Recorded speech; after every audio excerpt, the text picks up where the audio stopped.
They tried to break the human. He only asked, "Is that all?" Part 1. The Capture. The observation chamber hummed with anticipation as the Krallick's high command gathered around the containment field.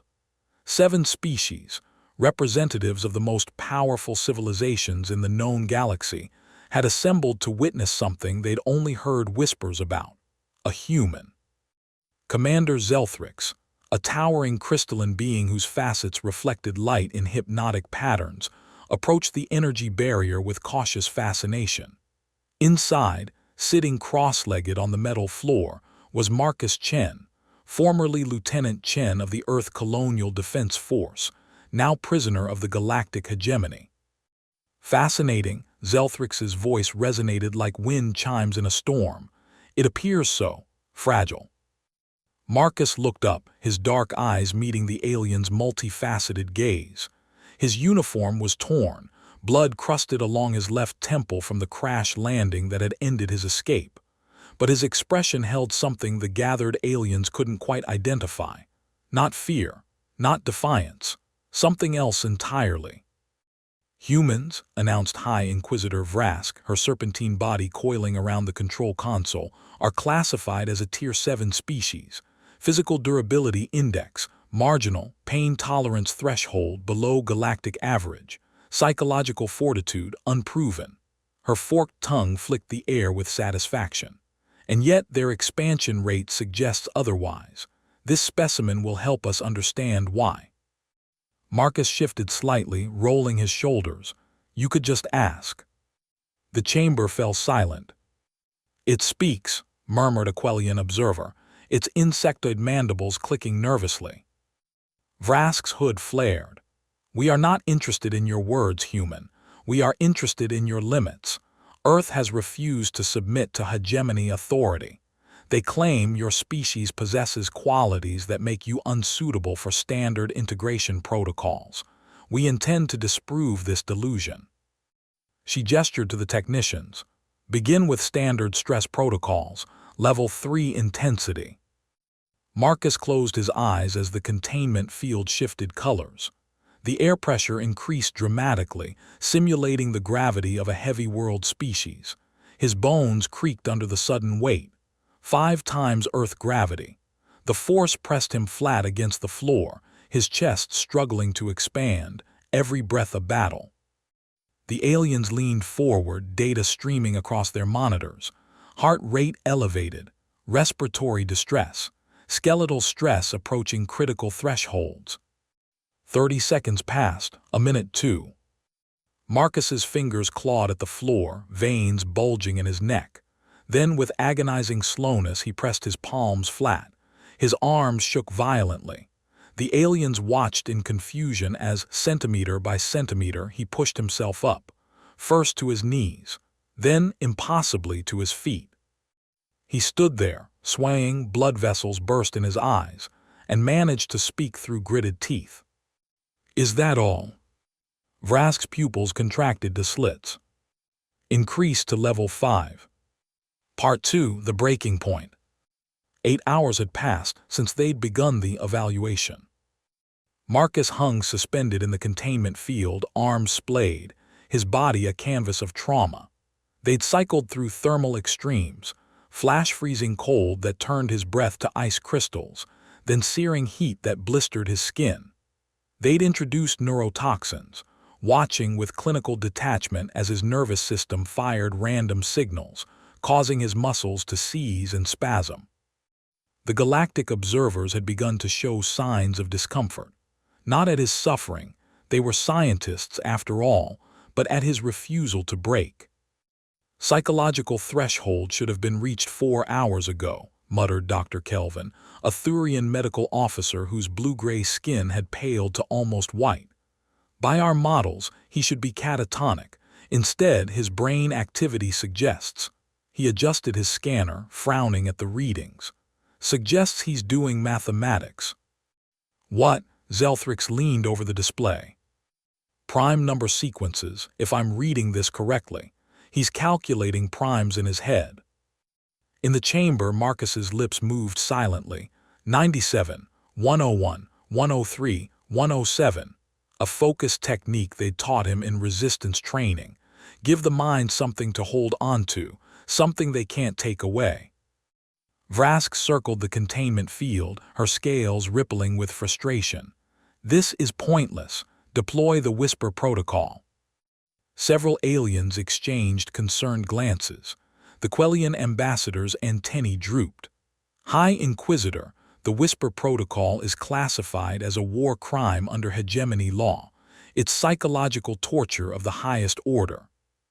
We are conducting scientific research on an unaffiliated species, Vrask countered coldly. Hegemony law does not apply. Proceed. The technician hesitated, then activated the protocol. Marcus's eyes snapped open as a billion voices flooded his mind. The Whisper Protocol was psychic warfare, a weaponized amalgamation of every fear, every doubt, every moment of despair collected from 1,000 species across the galaxy. It was an ocean of existential dread compressed into a single devastating assault on the psyche. He saw Earth burning, saw his daughter, God she'd be 9 now, screaming for him as cities fell, saw his wife's face as she died over and over in 1,000 different ways, saw humanity extinct, forgotten, a cosmic footnote. His scream was raw, animal, a sound that made even the hardened observers flinch. But then something unexpected happened. Marcus laughed. It started as a chuckle, wet and broken, bubbling up from his chest like magma from Earth's core. Then it grew, echoing through the chamber, a sound so incongruous with his situation that several aliens physically recoiled. "You think," he gasped between laughs, tears streaming down his face, "you think showing me hell is supposed to break me?" His voice carried a manic edge. "Lady, humanity crawled out of hell. We looked at a world of predators, plagues, and disasters and said, this is fine, we'll make it work." He lifted his head and his eyes burned with something the aliens finally recognized. Not defiance, not courage, spite, pure, distilled human spite. "We're the species that domesticated wolves for fun. We chase tornadoes in trucks. We eat plants that evolved toxins specifically to not be eaten, and we call them spicy. We invented extreme sports because regular survival wasn't exciting enough." His laugh had turned savage. "You're going to have to try a lot harder than showing me scary pictures." Vrask's hood flared to full extension. "Terminate him." "Wait," Dr. Kelvin's shout stopped the execution command. "High Inquisitor, look at the neural scans. This is extraordinary. Under Whisper Protocol, his brain should be liquefying. Instead, it's adapting. In real time. Areas we've never seen active in any species are lighting up like stars." Zelthrix studied the displays, his crystalline form refracting the light into rainbow patterns.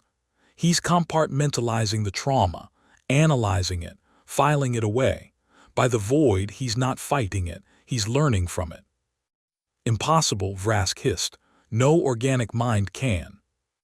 "Human minds evolved under constant stress," interrupted a new voice. Everyone turned to see Archon Talmir enter the observation chamber. The ancient being rarely left his meditation chambers, making his presence significant. His species, the Astral, were among the oldest in the galaxy, their understanding of consciousness unparalleled.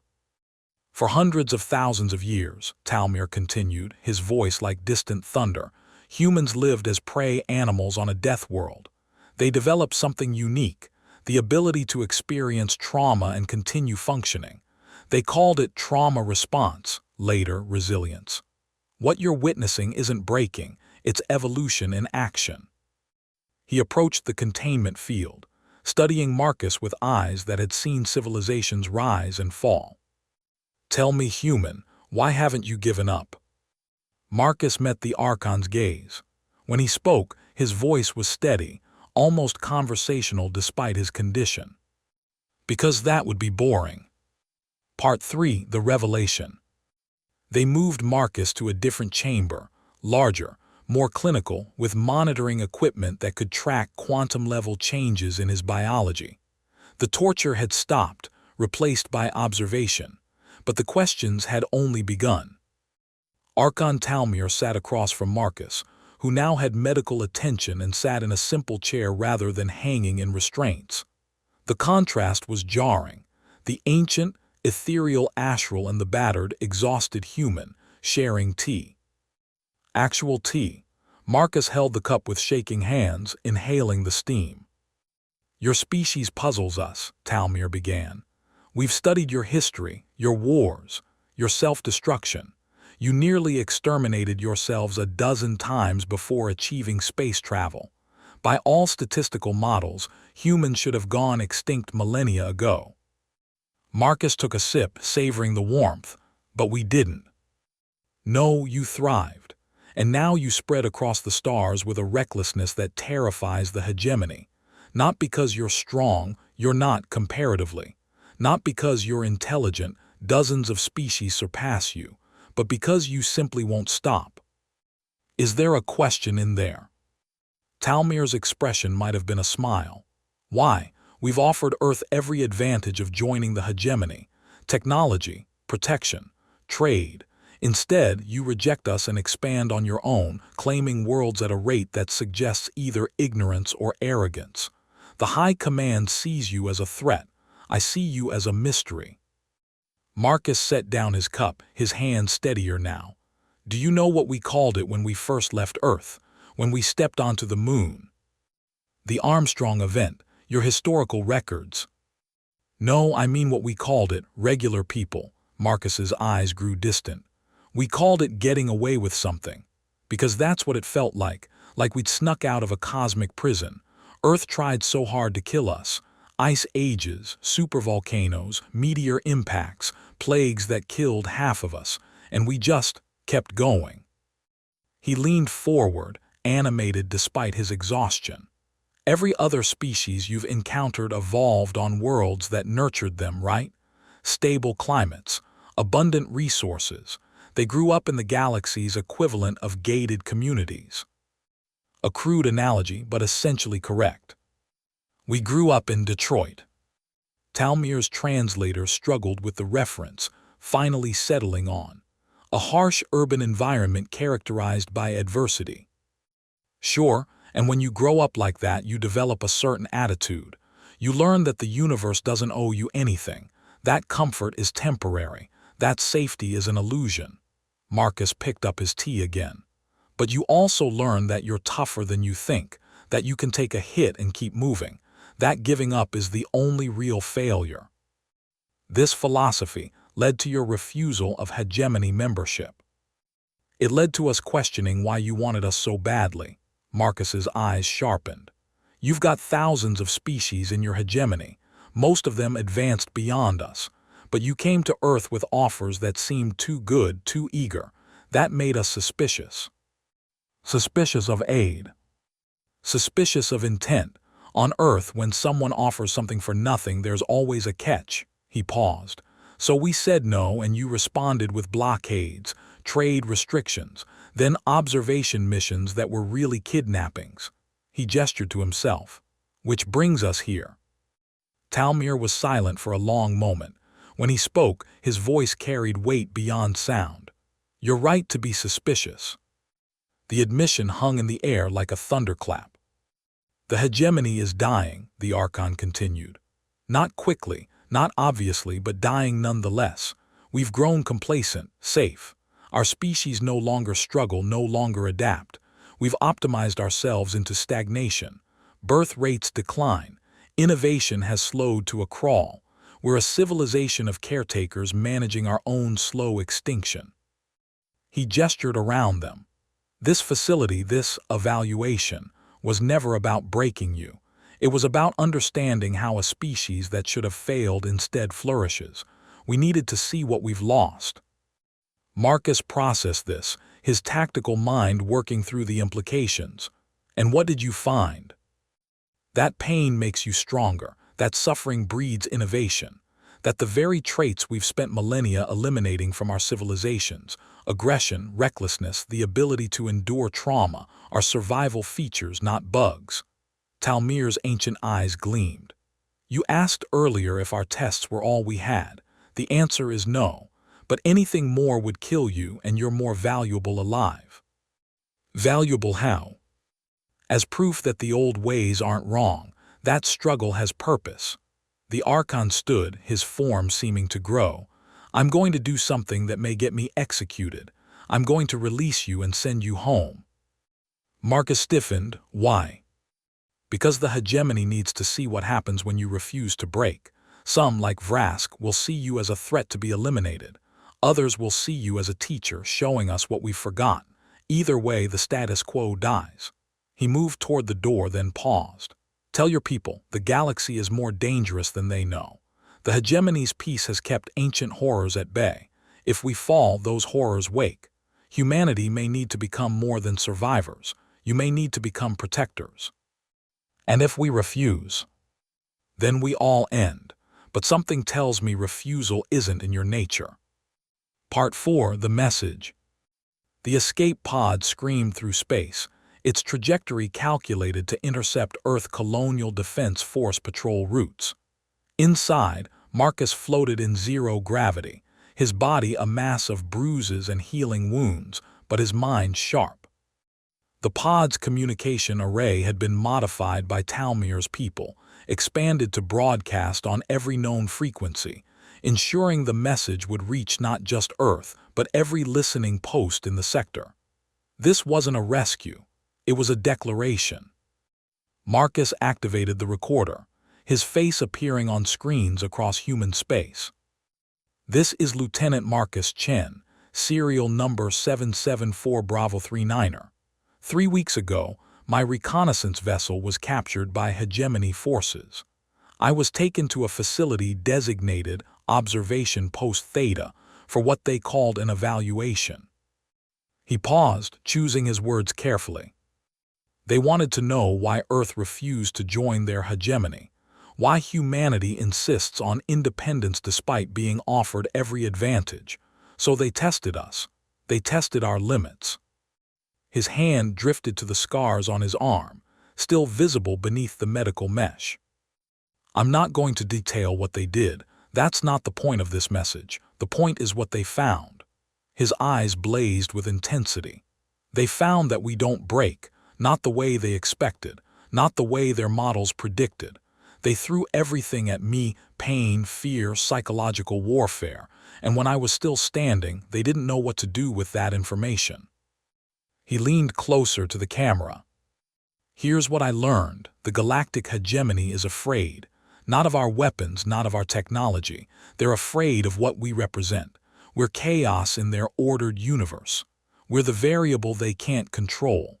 We're the ones who look at their perfect civilization and ask, but what's the point? His voice dropped, becoming almost conspiratorial. They've built a galaxy where nothing changes, where every species has its place, its role, its carefully managed existence. They've eliminated struggle, optimized suffering out of the equation, and in doing so, they've eliminated purpose. Marcus pushed away from the console, floating in the pod's center. I met an Archon, one of the oldest beings in the galaxy. He told me the hegemony is dying, not from war or disease, but from success. They've made everything so safe, so comfortable that they've forgotten how to live. They look at us, violent, reckless, self-destructive humanity, and they see something they lost. They see what it means to fight for survival. He grabbed a handhold, steadying himself. They asked me why we won't give up, why we keep pushing, keep expanding, keep taking risks that terrify them. You want to know what I told them? A grim smile crossed his face. I told them giving up would be boring. The smile faded, replaced by cold determination. Earth, Colonial Command, everyone listening. The hegemony is going to come at us harder now. Some of them see us as a disease that needs to be cured. Others see us as a reminder of what they've lost. Either way, we're a problem they need to solve. Marcus pulled himself back to the console, his hands steady on the controls. But here's the thing about problems. We're really good at solving them. It's literally what we do best. They've had millions of years to perfect their civilization. We've had thousands. And in that time, we've gone from caves to the stars. We've survived everything our death whirled through at us and asked for more." His voice rose, carrying weight beyond the words. "So here's my message to the hegemony. You wanted to know what breaks us. Find out. Come at us with everything you've got. Hit us with your worst. And when the dust settles, we'll still be standing. Not because we're the strongest, not because we're the smartest, but because we're the ones who looked at extinction a dozen times and said, 'Not today.'" He locked eyes with the camera, his stare piercing through the void. "To humanity, we're not joining the hegemony. We're not bowing to their order. We're going to do what we've always done, survive, adapt, and thrive in places we're not supposed to be. They think struggle is a weakness. We know it's our strength." Marcus reached for the pod's manual controls, preparing for the final burn that would bring him home. "They tried to break me. They tried to find our limits. And when they couldn't, they let me go because they realized the truth. There are no limits. There's just the next challenge." He initiated the burn, feeling the acceleration push him back into his seat. "This is Lieutenant Marcus Chen, broadcasting on all frequencies. To Earth, I'm coming home. To the hegemony, we're just getting started." His final words echoed across the void. "Is that all you've got?" The transmission ended, but its impact rippled across the galaxy like a shockwave. Part 5: The Choice. High Command on Earth was in chaos. Admiral Zhang paced the war room, Chen's transmission playing on repeat across multiple screens. Around the conference table, the Joint Chiefs argued in a cacophony of voices, each demanding different responses. "We need to mobilize the fleet. We should open diplomatic channels." This is exactly the provocation they wanted. "Silence!" Zhang's voice cut through the noise like a blade. The room fell quiet. "Lieutenant Chen's message has been intercepted by every major power in the sector. By now, half the galaxy knows what happened. The question isn't what we should do, it's what we can do." She activated a holographic display showing ship movements across local space. Hegemony forces are repositioning, but not for an attack. They're withdrawing. The intelligence officer, Commander Park, nodded grimly. "Confirmed. 3 fleets have pulled back beyond the neutral zone. We're getting reports of internal discord. Apparently, Chen's transmission sparked something. Multiple species are questioning hegemony leadership." "There's more," added the diplomatic attaché, her voice uncertain. "We're receiving messages from independent worlds, non-hegemony species. They're asking about humanity. Some want to establish contact. Others want to form alliances." Zhang studied the data, her strategic mind processing the implications. "Chen didn't just send a message to us. He sent a message to everyone who's ever felt suffocated by the hegemony's control. He made us a symbol." "Is that what we want to be?" The question came from General Martinez, his weathered face skeptical. "A symbol of resistance. That paints a target on every human colony." "The target's already there," Zhang replied. "Chen's transmission just made it official. The hegemony will either crush us to maintain order, or we become the rallying point for something new. Either way, the old status quo is dead." A calm alert interrupted them. The image of Archon Talmir materialized in the center of the room, his presence commanding immediate attention. "Admiral Zhang, I apologize for the intrusion, but time is critical." Zhang squared her shoulders. "Archon, I assume you're here to discuss consequences." "I'm here to offer you a choice." Talmir's form shimmered. "Lieutenant Chen's actions have created a schism in the hegemony. High Inquisitor Vrask and her faction are demanding immediate military action against Earth. They view humanity as an existential threat to galactic stability. And your faction believes humanity represents our only hope for survival." He gestured, and new data filled the holographic display. "What I'm about to show you is classified at the highest levels. This is the reason the hegemony formed 3 million years ago." The image showed a map of the galaxy, but with vast dark regions marking something ominous. The void reaches. We call them the silent zones. They're regions where civilizations simply vanish.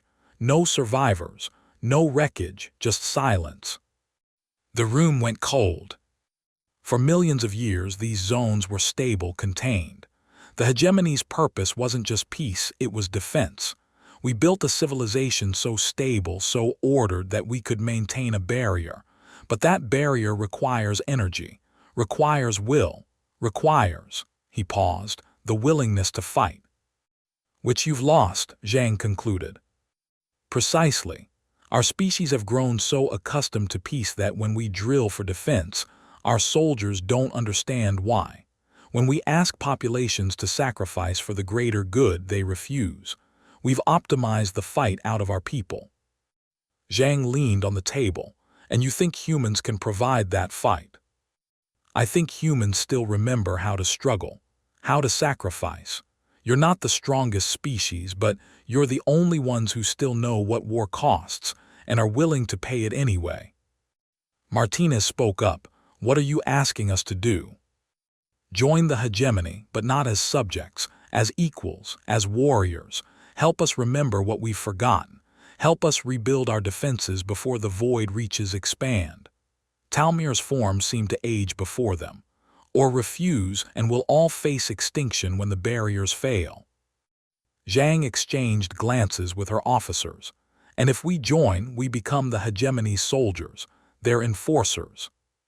You become its spine, Talmir corrected. The strength it needs to survive. I won't lie, it will be difficult.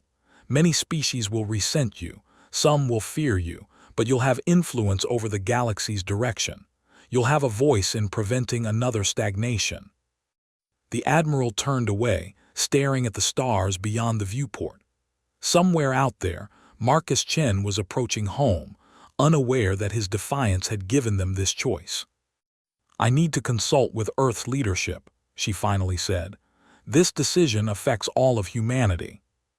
You have 72 hours, Talmir replied.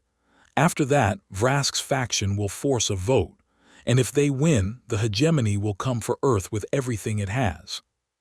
The transmission ended, leaving the war room in heavy silence.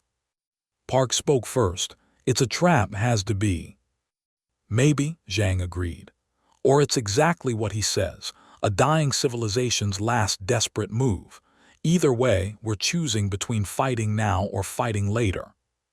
There's a third option, Martinez said quietly.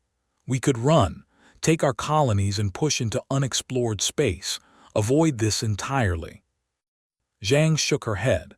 Chen didn't give us that option. He made us a symbol whether we wanted it or not. If we run now, every species looking to us for hope will lose faith. We'll prove the hegemony right, that humans are just reckless children who break things and flee. She turned back to the table, her decision made.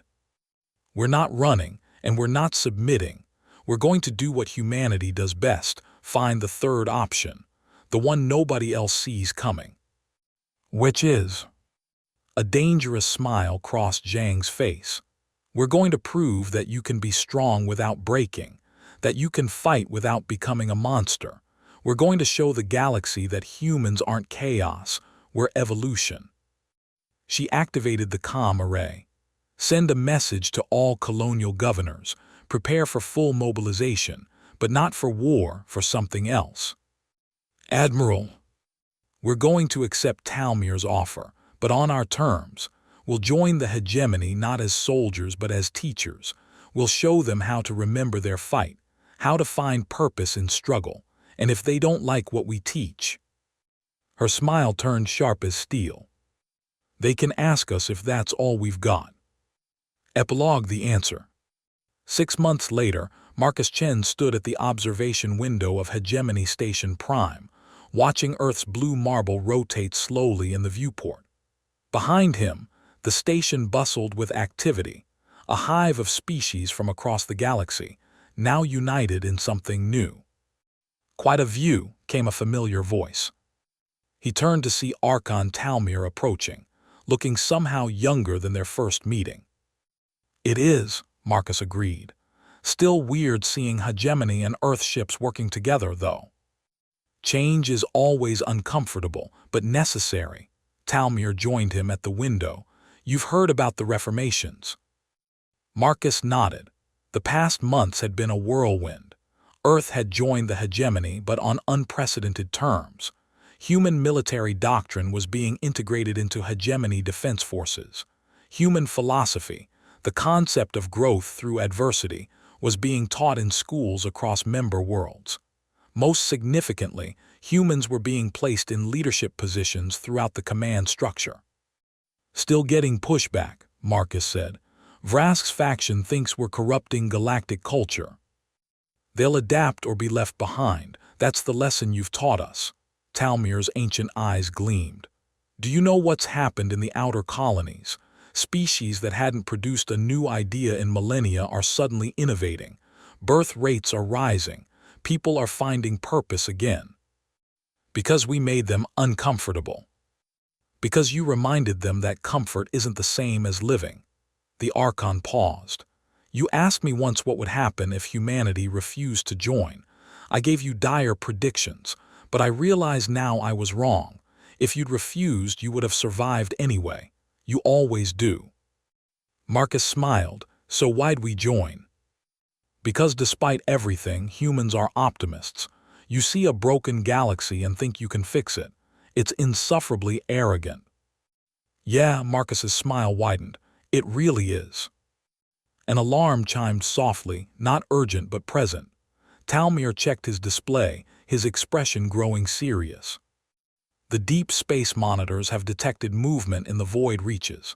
Whatever's out there, it's beginning to stir. Marcus felt a chill run down his spine, but also something else. Anticipation. So what you said was true, about the real threat. Every word. The hegemony has kept the galaxy safe for millions of years, but that age is ending. What comes next will test everything we've built. Talmir looked at the human beside him. Are your people ready? Marcus thought about his daughter, who'd grown almost a foot since he'd last seen her. Thought about the billions of humans across the colonies, stubborn and reckless and alive.